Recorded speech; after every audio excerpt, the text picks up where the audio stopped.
helping him. I'll take a shot.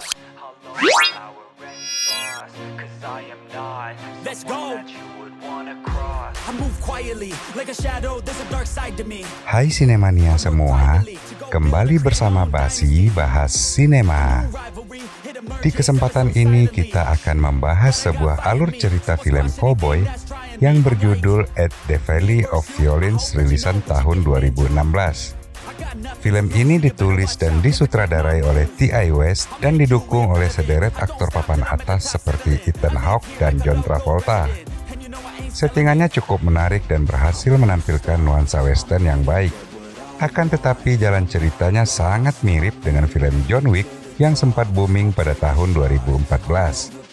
Bisa dikatakan bahwa film ini seperti kisah John Wick yang ditarik ke zaman cowboy. Tanpa memperpanjang spoiler, mari kita mulai. You talk too much. Whoever you are.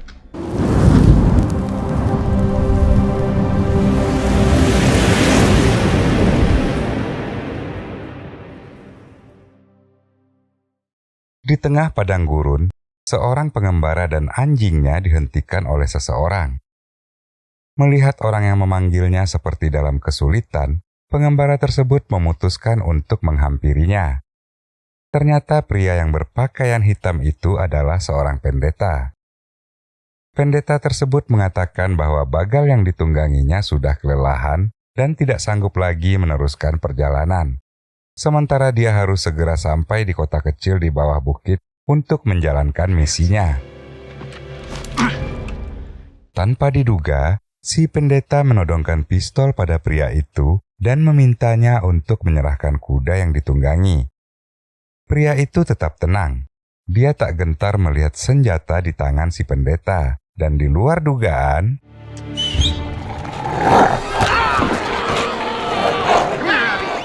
situasi pun berbalik. Pria itu tak menembak si pendeta karena dia sudah berjanji pada anjingnya bahwa dia tidak akan membunuh orang lagi. Dia lalu mengambil cadangan air si pendeta, mengosongkan senjatanya, kemudian berlalu dari tempat itu. Pria ini bernama Paul. Dia adalah seorang pengelana yang sedang menuju Meksiko. Paul pun sampai di Denton, kota di lembah yang disebutkan oleh pendeta tadi. Dia masuk ke bar dan memesan minuman. Kebetulan di bar tersebut ada seorang pemuda yang sedang memamerkan kecepatannya menggunakan senjata. It's nice. What do you say, boys? Pemuda ini bernama Gilly, dan dia adalah putra dari Marshal yang berkuasa di sana. Gilly adalah pemuda urakan yang suka disanjung. Ketika melihat Paul, dia juga meminta Paul memuji kecepatan tangannya. Hey, stranger. Sayangnya Paul tak menghiraukan Gilly. Gilly menjadi emosi dan mendatangi Paul kemudian berusaha memprovokasinya. Ketika Gilly menyentuhnya, You talk too much. Whoever you are. Paul mengatakan bahwa Gilly terlalu banyak omong. Gilly yang marah segera turun ke jalan dan menantang Paul untuk berkelahi. Better get out here right now. Gilly memanggil semua teman-temannya dan juga kekasihnya Ellen untuk menyaksikan dia menghajar orang asing yang dianggapnya kurang ajar tersebut. Ellen, sweetheart. Oh, I love a good fight. Pemilik bar yang takut kemarahan Gilly akan berimbas kepadanya, meminta Paul untuk keluar dari bar tersebut.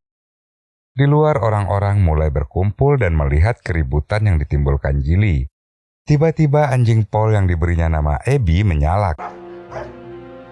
What? Gilly yang merasa terganggu mencari sumber suara itu. Mendengar Gilly hendak menghampiri anjingnya, Paul pun bergerak. Men like you don't scare me. You understand? Gilly tumbang dengan sekali pukulan. Teman-teman Gilly menodongkan senjata pada Paul. Akan tetapi, Haris menahan mereka. He's right, it was a fair fight. It's fiddle. Dia beranggapan bahwa Gilly dijatuhkan dalam sebuah pertandingan yang adil. How's the pigs, Bill? Paul pun memasuki toko harian dan membeli makanan anjing. Namun pemilik toko yang takut padanya tidak mau menerima uang Paul. Dia memberikan makanan anjing itu dengan cuma-cuma.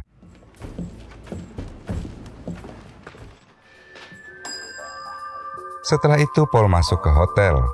Hotel ini dikelola oleh Ellen, pacar Gilly. Tapi karena dia tak berada di tempat, adiknya Mary Ann lah yang melayani Paul. Paul berencana untuk mandi air panas di sana. Begitu Mary Ann tahu bahwa Paul sudah menjatuhkan Gilly, dia menjadi sangat kagum pada pria itu. Ketika Paul berendam, Mary Ann mengakui bahwa dia amat senang akhirnya ada orang yang berani memberi pelajaran pada Gilly yang selama ini semena-mena pada warga Denton. Mary Ann menceritakan bahwa Marshall dan putranya selalu menekan warga Denton dengan pajak yang tinggi. Sebagai putra Marshall, Gilly juga bertingkah seperti raja dan menakuti para pendatang, sehingga bisnis mereka menjadi sepi. Mary Ann sangat dendam pada Gilly karena suaminya meninggalkannya dan kota itu karena takut pada Gilly yang selalu membulinya. Mary Ann adalah seorang janda kembang yang masih berusia 20 tahun, dan sepertinya dia tertarik pada Paul yang jauh lebih tua darinya. Setelah selesai membersihkan diri, Paul pun turun ke lobi. Ternyata dia sudah ditunggu oleh Marshal Clady Martin. I am Clyde Martin. I am the marshal here. Sang Marshal lalu mengatakan bahwa Gilly yang dipukul oleh Paul adalah putra tunggalnya. Nobody dare tell me that because it's my son. Sebagai penegak hukum, dia tentu saja menyadari bahwa putranya itu adalah pembuat masalah. Sang Marshal mengatakan bahwa dia mengenal pelana McClellan yang terpasang di kuda Paul, dan dia juga mengenali senapan Springfield yang tergantung di sana. Now, is that your horse over there at Bill's outfit? Marshal Martin dengan yakin menduga bahwa Paul adalah seorang tentara yang melarikan diri dari tugasnya memerangi suku Indian di perbatasan. Sang Marshal mengetahui itu karena dia sendiri adalah veteran perang yang pensiun ketika kehilangan satu kakinya, dan sekarang dia menggunakan sebuah kaki palsu. Dia mengancam akan menjebloskan Paul ke dalam penjara dengan tuduhan melarikan diri dari tugas jika Paul tak mau menurut padanya. I could throw you in jail right now. Marshal Martin lalu meminta Paul segera meninggalkan Denton. Paul sudah memukul putranya Gilly. Dia tak ingin warga Denton merubah pandangan mereka pada dirinya dan Gilly. Namun dia juga tak mau berurusan terlalu jauh dengan Paul. Marshal Martin dapat melupakan masalah ini jika kedepannya mereka tidak saling bertemu lagi. Sang Marshal juga mengatakan pada geng anaknya agar tidak mengganggu Paul yang akan keluar dari kota tersebut. Our visitors have decided to leave. Any aggravating on this no more. Paul yang dasarnya tak menginginkan keributan pun segera bersiap meninggalkan Denton. Akan tetapi Mary Ann menyusulnya. Dia memberikan sebuah foto dirinya dan meminta agar Paul jangan melupakannya. Paul dan anjingnya Abby pun melanjutkan perjalanan. Malam harinya mereka beristirahat. Paul pun mulai memikirkan Mary Ann yang baru ditemuinya. Dia menyadari bahwa Mary Ann suka padanya. Namun dia adalah seorang pengembara yang tidak berencana untuk menetap. Malam semakin larut dan mereka pun mulai tertidur. Tiba-tiba Abby terbangun dan menyalak dengan keras.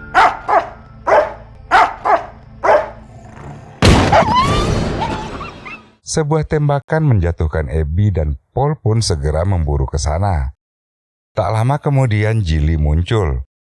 Dialah yang tadi menembak Abby. Paul yang mengkhawatirkan anjingnya memohon agar Gilly mau memberinya waktu untuk menyelamatkan sang anjing.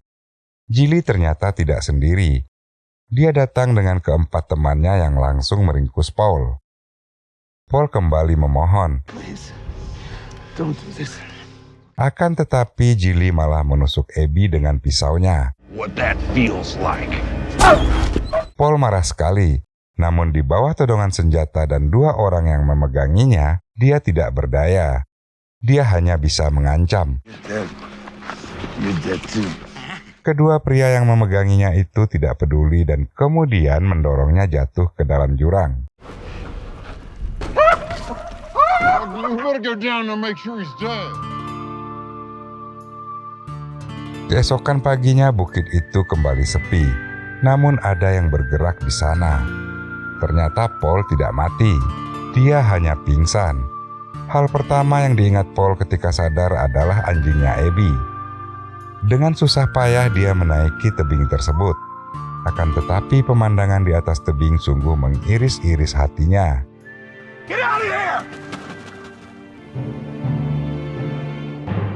Setelah menguburkan Abby, Paul pun minta maaf karena dia akan melanggar janjinya untuk tidak membunuh lagi. But I think I'm gonna have to break that promise. I'm gonna leave them with Wes. Dia memandang kota Denton di depannya dan berniat menghabisi orang-orang yang telah membunuh anjing tersayangnya.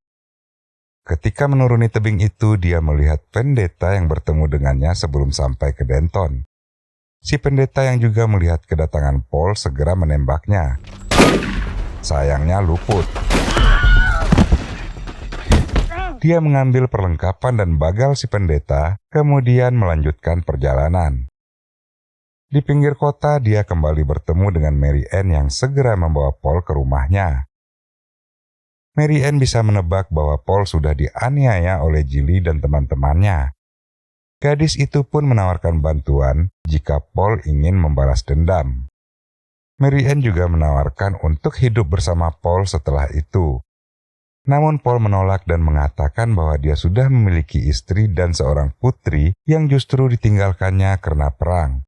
Paul sengaja meninggalkan mereka karena merasa bahwa siapa saja yang dekat dengannya akan mengalami nasib yang buruk. Bahkan anjingnya Abby pun tewas dengan menggenaskan. Abby's dead, Marianne. Mary Ann terpana melihat kepergian pria yang sudah mendapat ruang di hatinya itu. Paul pun mulai menyelinap ke kota. Ketika dia hendak menembak Gilly, tiba-tiba Mary Ann datang sehingga dia terpaksa membatalkan rencana. Mary Ann datang ke penginapan adalah untuk bicara dengan kakaknya Ellen. Namun Ellen mengabaikan sang adik dan justru memintanya melayani Roy yang sedang mandi air hangat di sana. Dengan terpaksa Mary Ann pergi ke tempat Roy yang sedang menikmati mandinya. Di saat Mary Ann keluar dari kamar itu, Paul menyergapnya. Paul meminta Mary Ann tak bersuara dan menjauh dari kamar tersebut. Paul pun masuk ke kamar di mana Roy sedang berendam. Roy yang menyangka kalau Mary Ann kembali berusaha merayunya. Dia tidak menyadari bahwa maut sedang mengincar.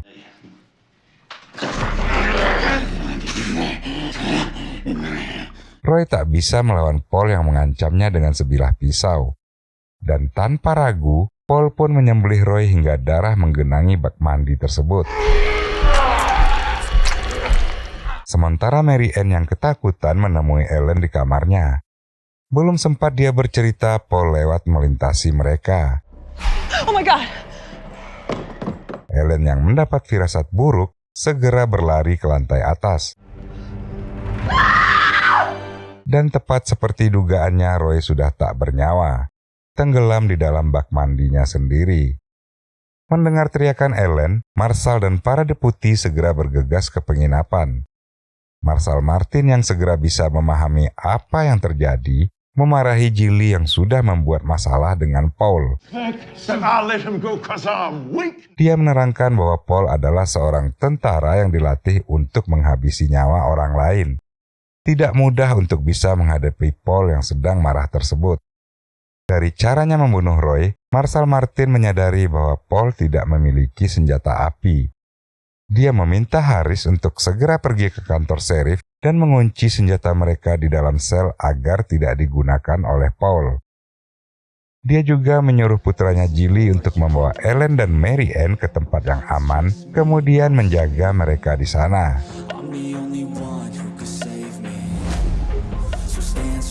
Setelah melakukan perintah Marshall Martin, Harris pun mulai bersiap dan naik ke atap.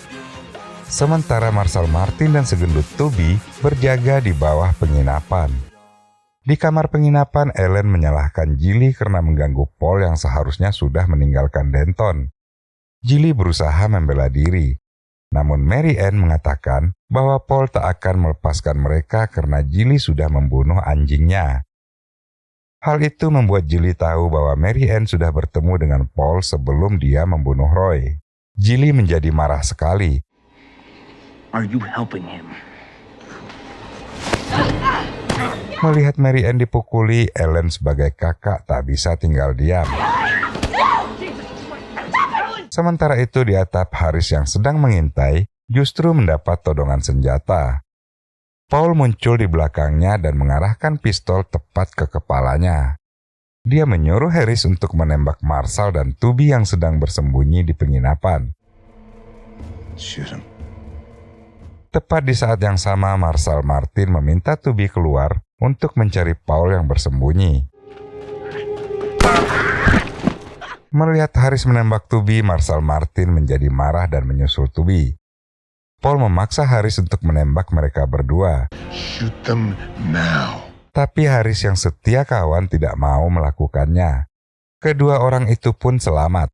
Sebagai bayarannya, Harris harus mengorbankan nyawanya.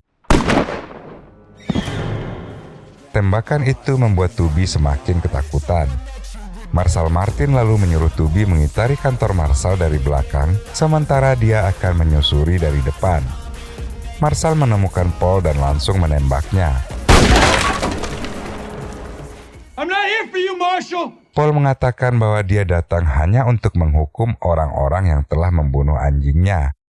Dia meminta Marshall agar tidak ikut campur dalam masalah itu. Akan tetapi bagaimanapun juga, Marshall Martin sudah pasti tak akan bisa membiarkan Paul menghabisi putra tercintanya. Marshall Martin terus mengulur waktu dan berharap Tubby akan mendatangi Paul dari arah yang berbeda. Akan tetapi segendut itu tidak kunjung datang. Sang Marshall terpaksa bertindak sendiri. Namun ternyata Paul tak ada lagi di sana. Di kamar penginapan, Gilly yang sudah tak sabar berencana ke bawah dan ikut bertempur. Mary Ann berusaha menghalanginya. Dia tahu bahwa target utama dari Paul adalah Gilly. Amat berbahaya jika Gilly ikut dalam pertempuran tersebut. Akan tetapi Gilly yang merasa bahwa dirinya adalah penembak jitu tak mau memperdulikan larangan tunangannya itu. Marshall Martin kembali ke kantor sheriff dan memarahi Tubby yang ternyata tak mengindahkan perintahnya. Dia juga menyuruh Tubby menjauh dari jendela, namun sayangnya terlambat. Di luar, Paul kembali memperingatkan Marshall Martin agar tidak ikut campur. Marshall! This doesn't have to concern you! I'm beat! Let's talk! Sang Marshall kembali berusaha mengajak Paul bicara. Dia mengatakan akan keluar tanpa senjata jika Paul berjanji untuk tidak menembak. Marshall Martin pun akhirnya keluar menemui Paul tanpa membawa senjatanya. Marshall Martin mengakui bahwa Gilly dan teman-temannya sudah melakukan hal yang sangat merugikan Paul. Untuk itu, sang Marshall meminta maaf atas nama Gilly. No! I said I got him! You get out of the way! Tiba-tiba tanpa disangka Marshall Martin, Gilly muncul dan menodongkan senjatanya. Dia menyuruh sang ayah untuk menghindar. Marshall berusaha menenangkan kedua orang yang berseteru tersebut. Akan tetapi hal itu berakibat fatal baginya. Marshall Martin diberondong oleh peluru dari kedua arah. Gilly sedih sekali dengan kematian ayahnya. Namun bagaimanapun juga, dia harus mempertahankan diri dari tembakan Paul. Dia pun bertekad salah satu dari mereka harus mati hari ini.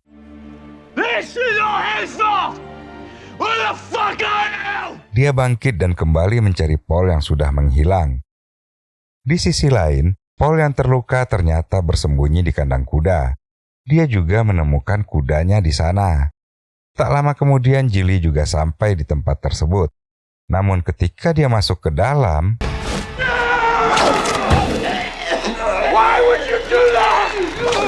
Paul menghajar Gilly bertubi-tubi.